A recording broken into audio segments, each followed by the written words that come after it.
Sesungguhnya kematian itu ada hubungan erat dengan rezeki. Ini termasuk di antara pelajaran akidah yang nanti kita akan dapatkan. Karena banyak orang yang memisahkan antara kematian dengan rezeki, seakan-akan tidak ada hubungannya dan tidak ada koneksinya. Salah. Sesungguhnya kematian itu punya koneksi yang kuat dengan rezeki, sebagaimana rezeki itu punya koneksi yang kuat dengan kematian. Makanya Nabi pernah menyebutkan tentang sifat rezeki, bahwasanya Nabi berkata, rezeki itu akan datang kepada dirimu sebagaimana kematian itu akan datang kepada dirimu. Apa yang kita pahami dari sifat yang ketiga, kematian? Saya dan antum tidak akan pernah dimatikan oleh Allah dan diwafatkan sampai kemudian rezeki kita disempurnakan oleh Allah. Makanya ketika kita bicara kematian, maka kematian itu menjadikan kita ini tenang. Ketika kita paham sifat kematian itu tidak akan dimatikan kita sampai sempurna kematian yang kita, sampai sempurna rezeki yang kita peroleh. Makanya orang kalau memahami ini tenang hidupnya. Tidak perlu nyenggol yang haram, tidak perlu nyenggol yang syubhat. Dan tidak perlu nyenggol hal-hal yang kemudian dibenci oleh Allah. Kenapa? Karena dia tahu kematian itu ada kaitannya erat dengan yang dinamakan dengan rezeki. Nabi sampai beliau bersabda, la yamuta ahadun hatta yustawfiya rizquha. Tidak akan mati seseorang itu sampai rezeki yang paling terakhir yang dia dapatkan itu dia peroleh, baru dia dimatikan oleh Allah. Makanya dalam asar dari Hasan Al-Basri rahimahullahu taala, sampai Hasan Al-Basri itu mengatakan dan menceritakan, setiap orang itu didatangi oleh malaikat maut seharinya 3 kali. Sembari malaikat maut itu membawa catatan rezeki orang itu. Kalau catatan rezekinya masih ada, ditinggal. Nanti datang yang kedua. Tetapi Hasan Al-Basri tidak menceritakan detail kapan 3 waktu ketika malaikat maut datang untuk memeriksa catatan rezeki kita. Kalau yang kedua masih ada, ditinggal lagi. Yaitu kemudian datang yang ketiga.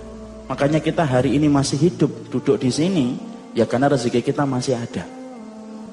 Makanya kemudian ada sebuah riwayat untuk menjelaskan tentang masalah ini. Ada sebuah tulisan dari seorang ulama ketika menjelaskan tentang sifat kematian, bahwasanya kematian itu tidak akan disempurnakan sampai kita mendapatkan rezeki secara sempurna. Yaitu adalah kisah nyata. Ada seorang ulama yang kemudian beliau itu kemudian sedang jalan, tiba-tiba mendengar suara teriakan minta tolong. Ternyata suara teriakan minta tolong itu datang dari sumur. Kemudian beliau mendekat kepada sumur itu dan ternyata ada orang. Diselamatkan kemudian orang itu, dan ketika diselamatkan sampai ke atas, basah kuyup orang itu. Kemudian setelah agak tenang, orang itu meminta segelas air. Ada air enggak? Ada. Ulama itu berusaha mencarikan air. Setelah kemudian dekat mendapat air, diminum sama orang itu sampai habis. Lalu kemudian orang itu kemudian ditanya sama ulama yang menyelamatkan, kok bisa Bapak kejebur sumur, gimana ceritanya? Orang itu kemudian mengingat-ingat, oh iya, kenapa saya bisa kejebur sumur? Dia bangkit dari duduknya, kemudian mendekat kembali ke bibir sumur. Kepleset, kejebur lagi. Yang kedua kalinya ketika kejebur langsung meninggal dunia. Dan ketika meninggal dunia, maka kemudian akhirnya ditarik ke atas dan akhirnya kemudian dikuburkan.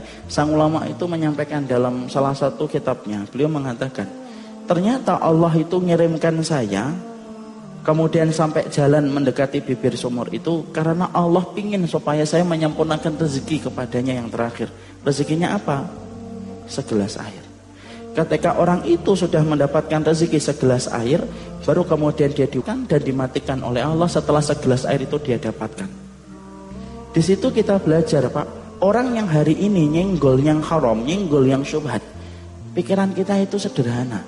Segitunya perkara dunia, sampai kemudian dia nyenggol yang haram dan nyenggol yang syubhat. Padahal kalau rezeki dia itu 1 miliar, walaupun dia tidak nyenggol yang haram, tidak akan mati dia sampai 1 miliar itu dia dapatkan. Makanya ada sebuah kisah lagi zaman sekarang itu. Saya pernah baca blognya salah satu orang yang hijrah. Maka beliau itu nuliskan bagaimana kisah perjalanan dia hijrah. Dan ketika dia hijrah itu asalnya ketika dia itu profesinya dalam sesuatu yang haram. Maju mundur untuk meninggalkan profesi itu. Sampai kemudian akhirnya dia itu mendapatkan sinyal hidayah dari Allah. Karena Allah itu mengirimkan sinyal hidayah kepada kita setiap waktu. Cuma hati kita yang gagal merespon setiap sinyal hidayah. Ketika kemudian orang itu mendapat sebentar, orang tuanya tiba-tiba jatuh koma. Maka dia langsung karena berbakti sama orang tuanya, dia ngajukan cuti. Dia ingin menunggu bapaknya dalam proses komanya itu. Ditunggu bapaknya ketika koma. Dan tiba-tiba kemudian bapaknya bangun dari koma, masih lemah gitu. Ngobrol sebentar. Dan ketika kemudian ngobrol sebentar, bapaknya minta es krim 1 contong. Es krim, Pak. Dia bergegas nelpon, kemudian dokter meminta supaya kemudian apakah boleh dia memberikan es krim itu. Dokter menjawab di ujung telepon, kasih aja Pak, nanti segera saya akan pergi ke sana. Dan ternyata kemudian dia akhirnya menyuapin es krim 1 contong itu kepada bapaknya. Disuapin itu, habis 1 contong habis. Setelah itu sempat kemudian ngobrol, walaupun masih lemah, tiba-tiba ngedrop lagi keadaannya sampai koma. Dan akhirnya meninggal dunia.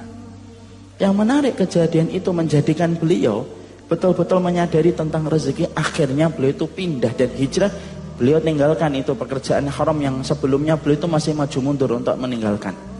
Beliau kemudian berkata di blognya, blog itu salah satu halaman di internet. Kemudian dia menyampaikan di blognya itu, kalaulah ayah saya rezeki yang paling terakhir itu es krim, dan ketika dia sedang koma dibangunkan dulu oleh Allah, bangun ente, es krimnya belum.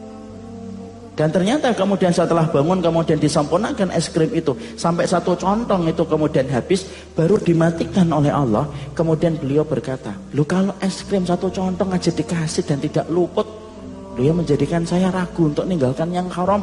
Sampai saya itu menikmati profesi saya yang haram itu apa? Ditinggalkan, Pak. Di situ kita paham akhirnya apa? Kematian itu mengajarkan akidah kalau kita paham.